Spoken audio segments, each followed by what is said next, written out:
Say, chit-chat can be really called time well spent. But yesterday, an example of what can happen was between 6 and 6:30 when we went into the quarterback free agent list and named perhaps everybody. And then Bulldog got to Kyle Allen, and we both kind of went, all right, yep, we're done. They know him. Yeah, we That's were the answer. Searching for a Trubisky replacement, looking at the list of who hadn't signed yet, and like, yeah, okay, that's probably the guy. Why don't we just know to do that up front? We would have had more time to talk about other things. Kyle Allen will be the Bills quarterback, of course, because they know him. Right, and they're. I mean, it's a little bit Josh sarcastic. and he are friends, but yep. Kind of what they do, right? Yep. It's what a lot of teams do. Sure. Sal Capaccio with us now on the West Her Hotline. I guess let's start there. The decision to bring back Kyle Allen. What do you think, Sal? Yeah, but we can start there. I just want to first say, though, because I'd like to start by saying, Bulldog, I'm going to the game tonight. I will not be taking your advice and betting the Sharks. Okay. Yeah. I mean, I might take Celebrini plus 135 to score a goal. That sounds a little bit juicy. I don't know. I mean, he's really, really good. You could use the win-win approach. Right. Which is you're happy or you're rich. Right. It's like in squares when you if you hit the square but the team you didn't want to win the Super Bowl, like, you get the Patriots, but they got to get the field goal at the end to win. You're like, well, I'm going to win that square, but I don't want them to win, right? So I totally get that. Yeah. Could do that. I'm not going to do that anyway. Tonight, Max's hockey team will be there tonight. So it'll be a nice night for kids to see a really fantastic player and see some good hockey. So I like that a lot. That's awesome. So Kyle Allen, he played for the Bills in 2023. He was Josh's backup, as you guys remember. The first time Mitch Trubisky was here and then left, Kyle Allen became his replacement the second year because Trubisky was gone for 2 years.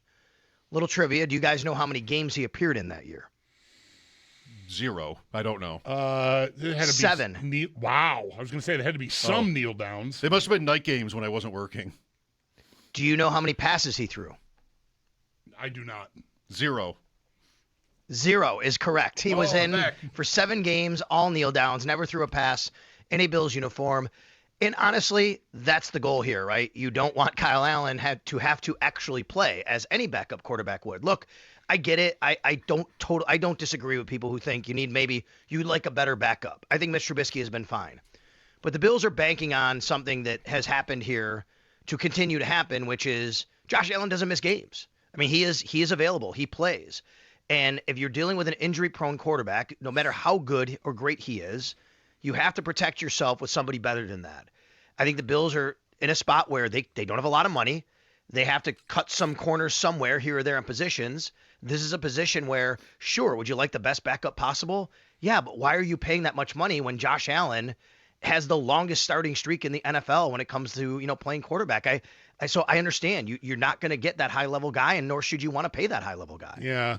It can be a little tricky to manage, I think, because on one hand, I think it's absolutely right to say if Josh Allen, goes out for, season ending something, forget it. It doesn't matter who that guy is, right? But if he misses because his elbow is banged up and it's 3 weeks, then that's where I think you want to get to.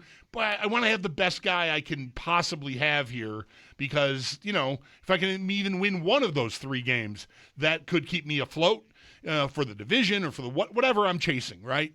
And so on that hand, I might go, I think I should try to do better. But, the doomsday scenario is the doomsday scenario. There's no saving you if he goes down for 10 weeks. Like, your season's over. And I guess the question is, and I don't disagree with all that, what other guys would be out there you could sign that you could make it work under your cap?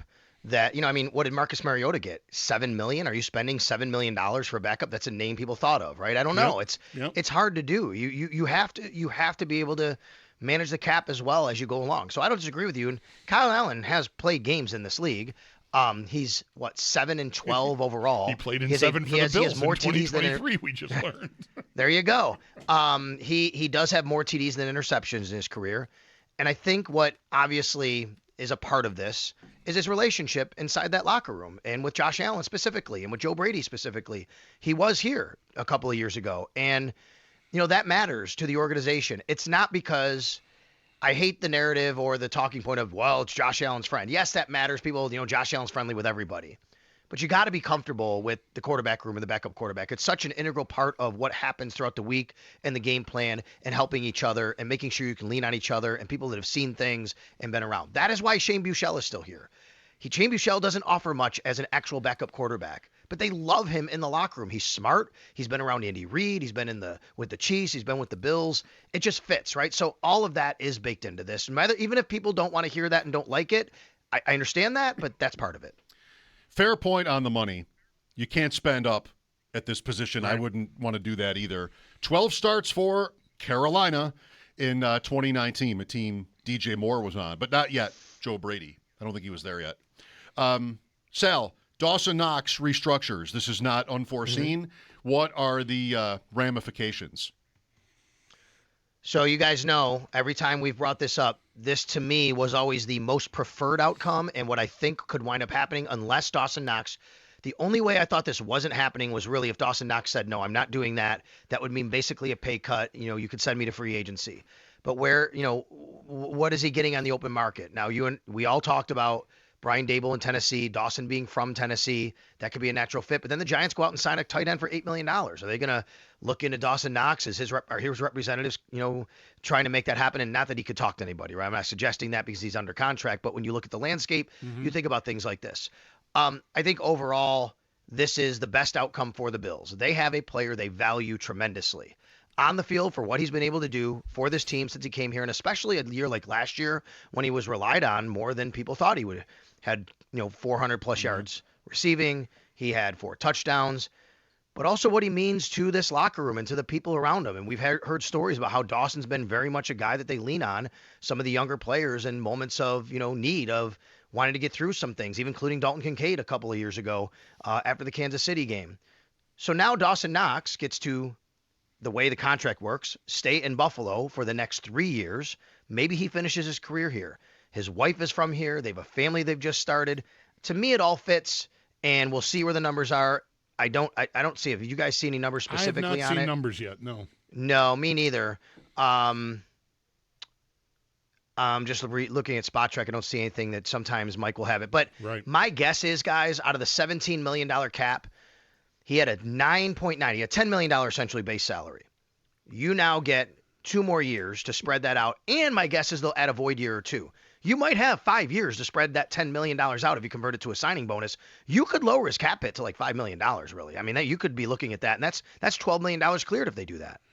Yeah, I mean, when I saw that it was for 3 years, that's what I figured that they would go, stretch all that out and really, at least for this year anyway, and maybe next, have the cap number much more reasonable. I agree with all that. Like, I think there's it's not a player I'm expecting growth from. Like, I think he is what he is. His baseline is decent.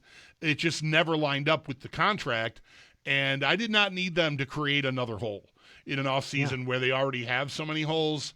So if he was going to be amenable to basically taking a pay cut along the way here, okay. I didn't need, again, to open up another spot where I got to find another guy, especially like if Kincaid had played 17 games last year plus the playoffs and was on the field more than 50 or 60% of the time, that might be different. But he's an injury question every week, it feels like, and I just could not pull another guy out of that position group. So I think that's where I end up is like, good that you kept Knox. Yeah, I mean, you could make the argument. I mean, I haven't studied each tight end group in the league. Mike, you might be more dialed into this than me because of, playing fantasy football seriously. Like, I think the Bills could have, I'm not saying fantasy, I'm saying football-wise, the best tight end room in the NFL. I mean, they have 3 guys that offer you everything you need. Dalton Kincaid is a really excellent receiver from the tight end spot. And by the way, he got better at blocking last year and did it really well until his knee injury started popping up again. Jackson Hawes is one of the best blocking tight ends in the league, and he could offer you a little bit of hands once in a while in a short yardage or a red zone. And then Dawson Knox really bridges that gap. I think and this tight end room now is going to be together for a couple more years because they're going to exercise Dalton Kincaid's 50-year option. So you got a nice tight end room here for a couple of years.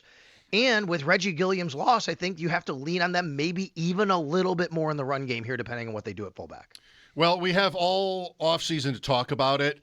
I guess I would just say I don't know that I want to have a great tight ends room? Like, why do I need they're jammed, That's part of my problem with this offense has always been this since Kincaid. Like what he needs to do, what Shakir then is able to do, and what kind of roles they play. And I think I'm limiting myself because of all of their being present, as productive as they each can be, and even Knox in his way. I mean, they might be the best list, but I don't think I want that. I think I want other things more. Trey Hendrickson, Sal, how much thought are you devoting to the Bills signing him? He's still on the market. There is one report today that says the Bills are interested in him. That's really not surprising to me. Is he taking up room in your brain? Started to today a little bit more than he had, and that's because of the report this morning that he had been seeking $30 million. He wasn't going to get that, so now his asking price is lowered. And I'm thinking, okay, how high would the Bills be willing to go for this player? They apparently, reportedly, did poke in on Max Crosby, but that price tag got a bit too high to be able to, trade for him. So that tells me that they would certainly be interested, and why wouldn't you, in an elite pass rusher like a Trey Hendrickson or a Max Crosby. So I'm starting to think about it a little bit more. I think the longer this goes on, the more interesting it gets for me to kind of think about here. It's still something that I don't know if they'd be able to get to where another team might, but man, teams are spending a lot of money, and there's still money out there. But the more money teams are spending, and the more they're eating up, and the Bills really haven't done much in that regard here. They restructured, they signed, Alford, the corner, and the DJ Moore thing. That's the thing that we keep reading this stuff about their salary cap. Yeah, they're over the cap still, but that's because they have to the DJ Moore cap thing when it happens.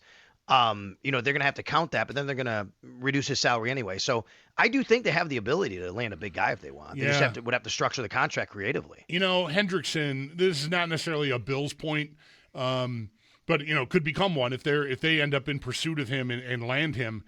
Boy, this guy, the timing, right? Like he just the fighting with the Bengals for a couple of years, he just never got the TJ Watt contract. And now what he's finding, I think, on the open market is he's too old for the TJ Watt contract. And that's really tough for him because his stats are right up there with the best guys in the league year over year, but he never got the bag, Like I'm sure he's done fine for himself. So I mean, my sympathy only goes so far, but he might feel like he mismanaged this, or his agents did, or I don't know. Like he never got to be free at the right time for him. He's 31, right? He's 31 right now. And I just want to look. He's 31. I'm looking right now. Joey Bosa, do you know Joey Bosa's only 30 right now? He feels like he's 35 or 36. When Joey Bosa signed last year, he was 29 years old, I believe, still with the Bills, which is incredible to think about. And Trey Hendrickson's 2 years older than him. Joey Bosa got $20 million essentially for 1 year. They spread it out. And you're right, Bulldog. I mean, I don't know. He's dealt with a couple injuries here. Trey Hendrickson has. Now, there's been some stuff of he didn't want to obviously maybe push himself because of what's happening here. But I agree with you. I mean, when you think about like what a guy like Bosa got in the open market, and I know he dealt with a lot of injuries, what Hendrickson might be looking for at his age, yeah, I mean, 30 mil seems like a lot. He's lowering it, so you're right. He's probably a little more priced out than he thought he would have been at that point. Just a quick PS here. Would the Bills ever bring Bosa back? I don't think so, no. No. No, I don't. I mean, would they ever? Sure, I think, but they have dead cap money already on him. You'd have to kind of count that in addition, just like they're doing for Connor McGovern. And what does that contract look like? But I would never say never, because these things, we see things like this happen. But I think it's very unlikely. Okay, enjoy the game tonight. Thanks, guys. All right, it's our Sal Capaccio on the Western Hotline. His appearances are brought to you by New York's only outlet